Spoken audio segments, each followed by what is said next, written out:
दर्शकबिन नमस्कार। हामी यतिखेर यमुनेश्वरीको दर्शनका लागि गएको छौँ र यहाँ रुचि यात्री हुनुहुन्छ। उहाँहरू चाहिँ यमुनाको दर्शन गर्नका लागि यात्रा गरिरहनु भएको छ। कोही आमा बुवा दाजुभाइ दिदीबहिनीहरू अगाडि हुनुहुन्छ भने कोही पछाडि हुनुहुन्छ र तपाईँलाई यस स्थानमा आएपछि यति आनन्द हुन्छ नि, तपाईँले यही भिडियोको प्रेरणाले तपाईँ भोलि नै यस क्षेत्रमा भविष्यमा निकट भविष्यमा यस क्षेत्रको दर्शन गर्न आउन तपाईँलाई ऊर्जा मिल्नेछ। यति मनोरम दृश्य रहेका छन्, यति उत्कृष्ट हावापानी रहेको छ। तपाईँको यमुना नदी सलल्ल बगेकी छन् र पानी पनि यमुना नदीको एकदम सफा रहेको छ। तपाईँले घरमा खाने पिउने पानी भन्दा पनि यमुनाको पानी शुद्ध रहेको छ, सफा रहेको छ। र कोही यात्रीहरू हिँड्न सक्नुहुन्न भने उहाँहरूलाई घोडाको व्यवस्था छ, कसैलाई डोलीको व्यवस्था छ, कसैलाई ढोकाको व्यवस्था छ। तर त्यो ती साधनहरू किन प्रयोग गर्ने? हामी त भगवानको दर्शनका लागि आएका हौँ भनेर तीर्थयात्रीहरू हुनुहुन्छ, उहाँहरू पैदल हिँडेर भगवानको दर्शन गर्न गइरहनु भएको छ। यात्रामा उहाँहरूले आनन्द लिइरहनु भएको छ। कोही लट्ठी बोकेर हिँडिरहनु भएको छ भने कोही हातमा लट्ठी बिनाको सहारामा पनि हिँडिरहनु भएको छ। कोही जति सक्छु मैले हिँड्छु, यदि सकेन भने बिचमा ढोका चढौँला, घोडा चढौँला, झोली चढौँला भन्ने पनि हिँडिरहनु भएको छ। र यहाँको मौसम चाहिँ बेला बेला उग्रिने, बेला बेला चाहिँ घाम लाग्ने जस्तो हुने, एकैछिनमा चिसो हुने। तर यमुनेश्वरी तपाईँ आउँदै हुनुहुन्छ भने तपाईँले लुगा चाहिँ अलिक तातो लाएर आउनुपर्छ। तपाईँले चाहिँ तातो लुगा बोकेर हिँड्नुपर्छ, किनकि यहाँ चिसो छ। र अब त झन् जाडोको मौसम पनि आउन गइरहेको छ, जाडोको मौसम सुरु हुन गइरहेको छ। र अब केही समयपछि त यी चिसोको तपाईँ आउँदै हुन्छ भने बन्द हुन्छ। हामी चाहिँ शीत मौसम भनौँ, अति धेरै चिसो पनि छैन, त्यस्तो गर्मी पनि छैन, यतिको वातावरणमा हामी हिँड्न सक्छौँ। हामी कति तराईका छौँ, कति हिमालका छौँ, कोही पाहाडका पनि छौँ। हिमाल पाहाड रहनेलाई त यो मौसम एकदम सहज छ, तर मधेसमा बस्नेलाई यहाँको मौसम अलिक धेरै चिसो भएको महसुस हुनसक्छ होला। तपाईँहरू यदि बाटोमा हिँड्दै गर्दा तपाईँलाई केही खान मन लाग्यो भने यहाँनिर पसलहरूको पनि व्यवस्था छ। तपाईँले यहाँ बसेर चिया खान सक्नुहुन्छ, तपाईँले खाजा खान सक्नुहुन्छ। यो व्यवस्थाहरू पनि बिच बाटोमा रहेको छ र तपाईँले सहज तरिकाले यात्रा गर्न सक्नुहुन्छ यमुनेश्वरीको। तपाईँलाई अरूले भन्ला बाटो गाह्रो होला, हिँड्न सक्नुहुन्न होला भनेर तपाईँलाई डर देखाउनु होला, त्यो डरमा तपाईँ नपर्नु होला। यात्रा एकदम सहज छ, कुनै बाटो अप्ठ्यारो छैन। तपाईँले सहज तरिकाले हिँडेर यमुनेश्वरीको दर्शन गर्न सक्नुहुन्छ। करिब 5 किलोमिटर हिँडेपछि तपाईँहरू यमुनेश्वरीको दर्शन गर्न पुग्नुहुन्छ। कति भक्तजनहरू दर्शन गरेर फर्किसक्नु भएको छ भने कति भक्तजनहरू गइरहनु भएको छ।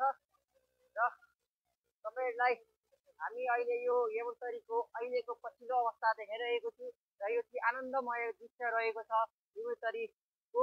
हामी तपाईँहरूलाई यमुनेश्वरी पुगेपछि त्यहाँको पनि दृश्यहरू पक्कै खोज गर्ने छौँ र तपाईँहरूलाई हामी विभिन्न क्षेत्र, विभिन्न तीर्थधामको हामी दर्शन गराउनेछौँ। हामी भोलि गङ्गोत्रीको दर्शन गराउनेछौँ, त्यसको केही दिनपछि केदारनाथको दर्शन गराउनेछौँ, त्यसपछि हामी केही दिन बद्रीनाथको दर्शन गरेर हामी नेपाल प्रवेश गर्नेछौँ।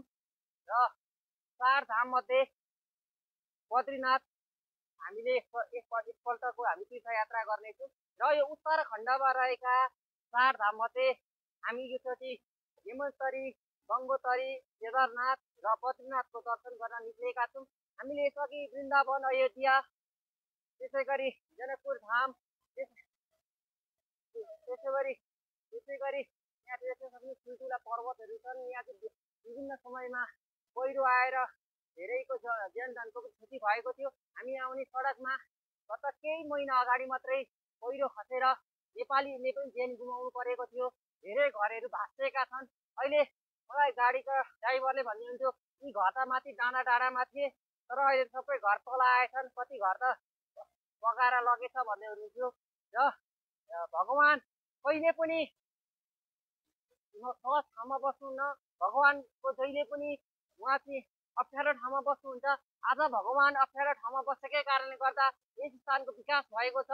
यहाँबाट धेरैले रोजीरोटीको एउटा सहारा मिलेको छ। त्यस कारणले गर्दा यो स्थान चाहिँ पवित्र स्थान रहेको छ र यो पवित्र स्थानमाथि दर्शन गर्न पाउनु तपाईँको सौभाग्य हो। यहाँ देख्न सक्नुहुन्छ तल यमुना बगिरहनु भएको छ र माथि हिमाल पनि तपाईँलाई म कैद गरेर देखाइरहेको छु। उत्कृष्ट दृश्य, मनोरम दृश्य रहेको छ र यात्रा एकदम धेरै सहज सहज भइरहेको छ र हामी अहिले यमुनोत्तरीको दर्शन गर्न निक्लिएका छौँ र धेरैतिरबाट भक्तजनहरूको यहाँ उपस्थिति रहेको छ। दर्शकबिन अब हामी यमुना मैयाको मन्दिर छेउमा आइपुगेका छौँ र हाम्रो करिब 5 किलोमिटरको यात्रा हामीले पुरा गरेर हामी यमुना नदीको आसपासमा छौँ र तपाईँलाई म यहीँबाट मन्दिरको पनि दर्शन गराउँदैछु। र अहिले हामी यतिखेर यमुना नदीको किनारमा यमुनोत्तरी स्थानमा आइपुगेका छौँ र यहाँको पानी कति धेरै चिसो छ, नुहाउन एकदम धेरै गाह्रो छ। त्यस कारणले गर्दा तपाईँ यदि नुहाउन सक्नुहुन्न भने तपाईँलाई यता तातो पानीको व्यवस्था रहेको छ र तपाईँले तातो पानीमा स्नान गर्न सक्नुहुन्छ। देख्न सक्नुहुन्छ यहाँ गुरुजी मारिरहनु भएको छ, गरिरहनु भएको छ भक्तजनहरू। त्यसै गरी यता महिलाको छ।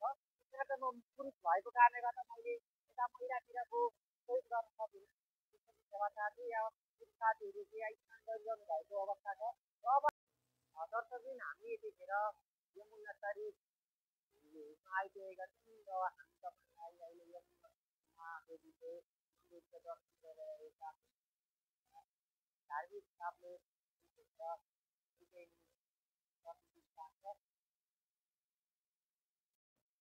यस क्षेत्रमा चाहिँ भित्र चाहिँ फोटो भिडियो खिच्न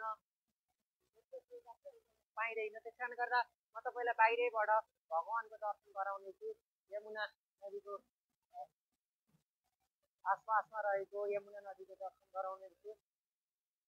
यता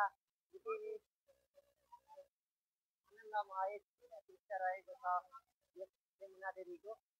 तपाईँलाई म अहिले यमुना देवीको यो दृश्य देखाइरहेको छु र यसबाट यमुना नदी किनारबाट चाहिँ तपाईँलाई म यता तल बगेकी यमुनालाई पनि देखाइरहेको छु र यहाँ विभिन्न क्षेत्रबाट भक्तजनहरू आउनु भएको छ दर्शनका लागि।